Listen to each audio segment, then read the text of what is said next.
हमें हमेशा बड़ों का सम्मान करना चाहिए। और ये बात आप सब जानते हैं, आपको मदरसे के अंदर भी इस बात का कहा जाता है। इसका उदाहरण भी मैं देख सकता हूँ कि जैसा मंच से अभी भाई साहब ने संचालन करते हुए कहा कि सभी बैठ जाओ, तो आपने मंच का और बड़ों का सम्मान करते हुए तुरंत सभी बैठे और इतने अनुशासन में बैठे। तो मुझे लगता है कि वास्तव में आज जो हमारा आने वाले समय के अंदर हमें अपने बड़ों का सम्मान करना चाहिए और बड़े का सम्मान करने के साथ ही आज आगे भी बढ़ना है और देश के साथ हमें जुड़ना है, आगे बढ़ना है। तो हमारे समाज के अंदर मैं कहना चाहूँगा कि आज भी अल्पसंख्यक वर्ग के अंदर मैं देखता हूँ कि राजनीतिक क्षेत्र में तो फिर भी उमर साहब जैसे आगे हो जाते हैं, लेकिन प्रशासन के क्षेत्र के अंदर मुझे लगता है कि शिक्षा में हमारा स्तर है वो थोड़ा पीछे है और इस बात को हमें स्वीकार करना पड़ेगा। जब तक हम शिक्षित नहीं होंगे तब तक हम हमारे परिवार को तो आगे बढ़ाने के अंदर निश्चित रूप से तकलीफ होगी, लेकिन देश को आगे बढ़ाना है तो देश के लिए सबसे पहले हमारे को शिक्षा जरूरी है। हम जब शिक्षित होंगे तभी हम आगे बढ़ पाएंगे और देश को भी आगे बढ़ा पाएंगे।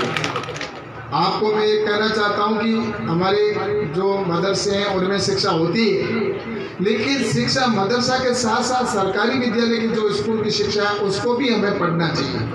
वरना क्या होता है कि 8वीं तक आप मदरसे के विद्यालय में पढ़ने के बाद आप जब स्कूल में जाते तो वहाँ पर आपको एडमिशन नहीं मिलता, पहली से वापस पहली में मिल जाता है। तो इसलिए मेरा एक आपसे कहना है कि आप पढ़ाई की जो देश की मुख्य शिक्षा है उसके साथ जुड़ना हमें जरूरी है। हमारा ये जो रेगिस्तान का क्षेत्र है पीछे का, जो यहाँ पर रहे अपन सोच सकते, कोई कह दे कि हाँ बहुत आगे, कोई अपन के इतना उत्थान कर दिया, इतना कर दिया, पीछे हैं। ये रेगिस्तान है, पाकिस्तान का बॉर्डर है, हमारे पाकिस्तान की सीमा पर हम बैठे हैं। हमारे को हम सीमा के प्रहरी भी हैं, हमारे ऊपर बहुत बड़ी जिम्मेवारी भी है, देश की सुरक्षा की जिम्मेवारी भी हम सीमा पर रहने वाले सभी की है। न किसी हिंदू की जिम्मेवारी है, न किसी मुसलमान की जिम्मेवारी है, न कोई सिख की है, न ईसाई की है, या प्रत्येक व्यक्ति की जिम्मेवारी है कि हमारे देश के हम प्रहरी हैं, आज बॉर्डर के ऊपर रहते हैं। तो हम सब की जिम्मेवारी है कि इस देश को आज़ादी दिलाने के लिए हजारों लोगों ने बलिदान दिया, हजारों नहीं लाखों लोगों ने बलिदान दिया, तब जाकर हमारा देश आज़ाद हुआ। ऐसे ही आज़ाद नहीं हुआ है, ये हमें आज़ादी वैसी कोई नहीं मिली है। इस देश की आज़ादी के लिए 6,32,000 से अधिक देश के नागरिकों ने बलिदान दिया, जान दी, तब जाकर इस देश को आज़ादी मिली है। ये देश हमारा ऐसे ही आज़ादी में सिर्फ बातों में नहीं मिला है। मैं आपको ये ईमानदारी के साथ में कहना चाहता हूँ, इस देश के लिए सुभाष चंद्र बोस, भगत सिंह, सुखदेव, राजगुरु, अशफाक उल्लाह खान जैसे लोगों ने हंसते हंसते अपने देश के लिए बलिदान दिया, तब जाकर हमारे को आज़ादी मिली है। और इसलिए मैं आपसे कहना चाहता हूँ, हमारे देश की रक्षा भी हमारी जिम्मेवारी है, देश को आगे बढ़ाने की भी हमारी जिम्मेवारी है और देश के विकास की भी जरूरत है। और इसीलिए मैं आपको कहना चाहता हूँ, गाँव के अंदर मैं आज इस क्षेत्र में, मान लो मेरे को आपने जिम्मेवारी दी, तो मेरे जनप्रतिनिधि के द्वारा मेरे दायित्व बनता है, मेरी जिम्मेवारी, चाहे सरपंच हो, चाहे वार्ड पंच हो, चाहे MLA हो, चाहे MP हो, उसका दायित्व बनता है मौलवी साहब, चाहे वो जिला परिषद सदस्य हो, चाहे पंचायत समिति सदस्य हो।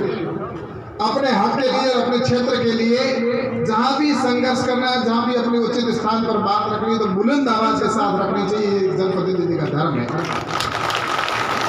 इसलिए मैं आपसे कहना चाहता हूं कि आने वाले समय के अंदर हमारी जो यहाँ की समस्या है मूलभूत, उनके ऊपर मैं निश्चित रूप से लगा हुआ हूँ।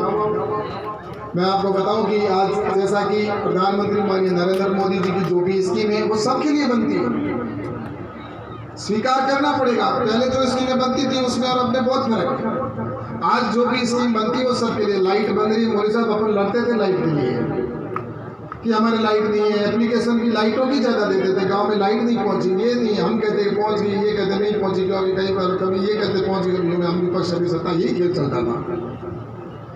लेकिन मोदी जी ने वास्तव में दीनदयाल ग्राम ज्योति योजना बनाई और उसमें ये नहीं देखा ये हिंदू है, ये मुसलमान, उन्होंने सभी घरों के अंदर कहा कि लाइट होनी चाहिए। लाइट के कनेक्शन दीनदयाल ग्राम ज्योति योजना से बने, गाँवों में शौचालय बनाए। ये छोटी सी बात आपको लगती है, क्या शौचालय का नाम ले रहे हैं? मैं आपको कहना चाहता हूँ शौचालय बहुत बड़ी चीज़ है। उस बहन के लिए जो रात का इंतजार करती थी, सोच जाने के लिए रात होते या अंधेरे का इंतजार करती, कब सुबह जल्दी सूर्य से पहले सोच जाऊं या सूर्य अस्त होने के बाद में सोच जाऊं। अगर वो सोच जाती थी और अगर उसके कोई आदमी दूर से दिख जाता था तो वो 10 बार उठती थी, बैठती थी, उसकी इज्जत तार तार होती थी। उस इज्जत को बचाने का, इज्जत घर बनाने का काम हुआ। ये छोटी छोटी बात है लेकिन बहुत बड़ा काम हुआ। बुजुर्ग हमारे सर्दी के अंदर उठ नहीं पाते थे, उनके घर में शौचालय बन जाना कितना बड़ा काम हुआ है। आज प्रधानमंत्री आवास है तो सभी के लिए, कोई ऐसा नहीं कि ये घर वो घर किसी का, ये सबके, हिंदू मुस्लिम सिख ईसाई सबके घर बनाओ। जो गरीब है उनके बनना चाहिए। आज इसी तरह से गैस का कनेक्शन आया, लेकिन मैं